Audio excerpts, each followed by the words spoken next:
أعوذ بالله من الشيطان الرجيم. بسم الله الرحمن الرحيم.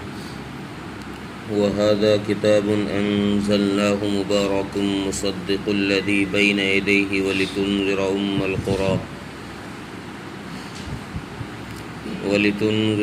القرى ومن حولها والذين يؤمنون بالآخرة يؤمنون به وهم على صلاتهم يحافظون.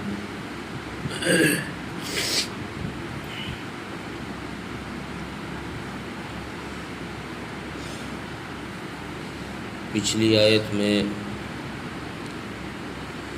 اللہ تبارک و تعالی نے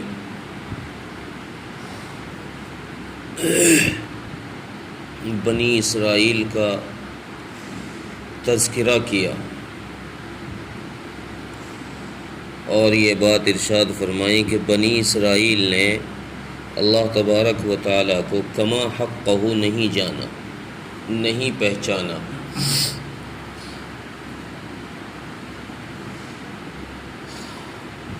اور یہ بھی بتایا گیا کہ انہوں نے اپنی کتاب تورات جو ان کو دی گئی، اس کتاب کو انہوں نے بہت کم حصہ کتاب کا ظاہر کیا، باقی اکثر حصے کو انہوں نے چھپا لیا۔ یعنی جو کام کی چیزیں تھی،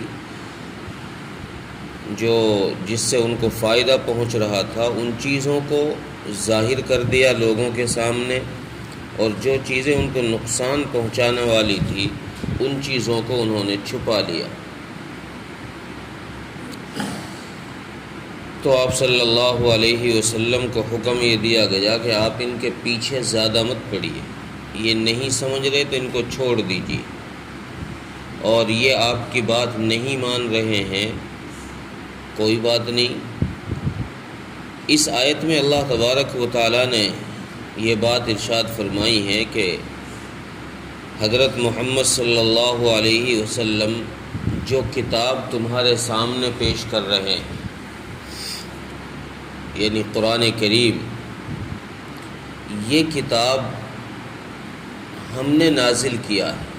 جیسے تورات ہم نے نازل کی ہے، تورات کو تو چونکہ عیسائی یہودی مانتے تھے کہ اللہ کی کتاب ہے، تو اللہ تبارک و تعالیٰ فرما رہے جب تم تورات کو تسلیم کرتے ہو، تورات کو نازل کرنے والے ہم ہیں، تو یہ قرآن بھی ہم نے ہی نازل کیا ہے، اس کو بھی تسلیم کرو، اس کو بھی مانو، اس کا کیوں انکار کر رہے ہو؟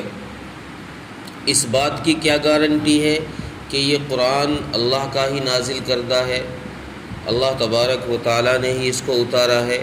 تو اللہ تبارک و تعالیٰ نے اس گارنٹی کے لیے فرمایا کہ یہ گارنٹی ہے کہ یہ قرآن اس کتاب کی یا ان کتابوں کی تصدیق کرتا ہے جو اس سے پہلے نازل کی گئی، جیسے تورات، انجیل، زبور۔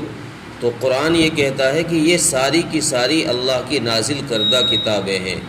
جب قرآن ان کی تصدیق کر رہا ہے اور تم ان کو یہ مانتے ہو کہ وہ اللہ کی کتابیں ہیں، تو پھر اس کو بھی مان جاؤ کہ یہ بھی اللہ کی کتاب ہے۔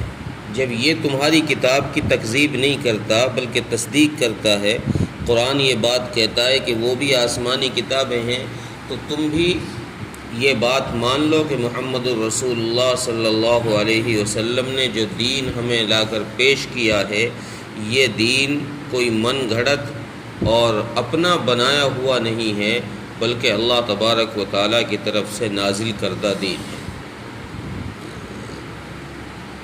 اور قرآن کریم کو نازل کیوں کیا گیا ہے؟ اللہ تبارک و تعالیٰ نے اس کی وجہ آگے فرمائی کہ قرآن نازل اس لیے کیا گیا ہے تاکہ اس قرآن کے ذریعے سے اہل مکہ کو، ام القریٰ، اہل مکہ کو ڈرایا جائے۔ ام القریٰ مکہ کو اس لیے کہتے ہیں کہ تاریخ سے یہ بات پتہ چلتی ہے کہ مکہ کی زمین، مکہ کی جگہ، یہ ساری زمین کی جڑ ہے، ساری زمین کی ماں ہے۔ یہیں سے اللہ تبارک و تعالیٰ نے ساری زمین کو پھیلایا ہے، اس لیے اس کو کہا گیا ہے کہ یہ ساری زمین کی ماں ہے۔ یہ ابتدائی حصہ ہے۔ تو اللہ تبارک و تعالیٰ فرما رہے ہیں کہ اس قرآن کے ذریعے سے سب سے پہلے خصوصاً مکے والوں کو ڈرائیے، اور پھر عموماً ومن حولہا، اس کے اطراف کے لوگوں کو ڈرائیے۔ مفسرین فرماتے ہیں کہ اطراف سے مراد وہیں کا اطراف نہیں ہے، بلکہ مشرق سے لے کر مغرب تک یہ سب مکے کا اطراف ہے، یعنی ساری دنیا کے لیے اس قرآن کو نازل کیا گیا ہے۔ پہلا حکم یہ ہے کہ مکے والوں کو ڈراؤ، اور مکے والوں کے بعد دوسرا حکم یہ ہے کہ پھر ساری دنیا میں بسنے والے انسانوں کو اس قرآن سے ڈراؤ اور اس کو لوگوں تک پہنچاؤ۔ پھر جو لوگ چونکہ قرآن کو نہ ماننے والے، ان کا اصل مقصد یہ ہے کہ وہ لوگ آخرت پر ہی ایمان نہیں رکھتے، اللہ پر بھی ایمان نہیں رکھتے، آخرت پر بھی ایمان نہیں رکھتے۔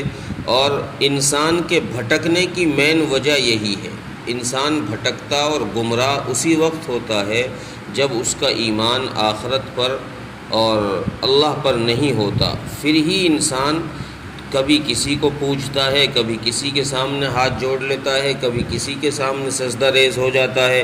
تو آگے اللہ تبارک و تعالیٰ فرما رہے ہیں کہ جو لوگ آخرت کے دن پر ایمان لے کر آئے اور اس قرآن پر ایمان لے کر آئے، یعنی قرآن پر ایمان لانے والے وہی لوگ ہیں جو آخرت پر ایمان لانے والے۔ یہود و نصارہ کا ایمان نہ لانا یہ اس وجہ سے نہیں تھا کہ یہ لوگ اللہ پر ایمان نہیں رکھتے تھے، بلکہ یہ لوگ ایمان تو رکھتے تھے اللہ پر، لیکن ان کا قرآن پر ایمان نہ لانا یہ تو ایک صرف ضد اور عناد کی وجہ تھی۔ اس عناد کی وجہ سے یہ لوگ رسول اللہ صلی اللہ علیہ وسلم پر ایمان نہیں لے کر آئے، ورنہ جو دیگر قومیں ہیں وہ ساری کی ساری گمراہ اسی وجہ سے ہوئی ہے کہ وہ آخرت کے دن پر، یعنی مرنے کے بعد دوبارہ زندہ ہونے پر ایمان نہیں رکھتی اور قرآن پر ایمان نہیں رکھتی۔ جو لوگ ان آخرت پر اور قرآن پر ایمان رکھتے ہیں وہ لوگ پھر نمازوں کی بھی محافظت کرنے والے ہوتے ہیں، وہ لوگ دیندار بھی ہوتے ہیں، وہ لوگ صحیح راستے پر چلنے والے ہوتے ہیں۔ اور جو لوگ قرآن پر ایمان نہیں رکھتے وہ پھر دیندار بھی نہیں ہوتے، وہ اپنی نمازوں کی حفاظت اور اپنے نمازوں کی مداومت کرنے والے لوگ نہیں ہوتے۔ اس لیے قرآن کریم پر ایمان رکھنے والے لوگ ہی نمازوں کی حفاظت کرنے والے لوگ ہیں۔ ترجمہ دیکھیں، وَهَذَا كِتَابٌ أَنزَلْنَاهُ مُبَارَكٌ مُصَدِّقُ الَّذِي بَيْنَ يَدَيْهِ، اور یہ کتاب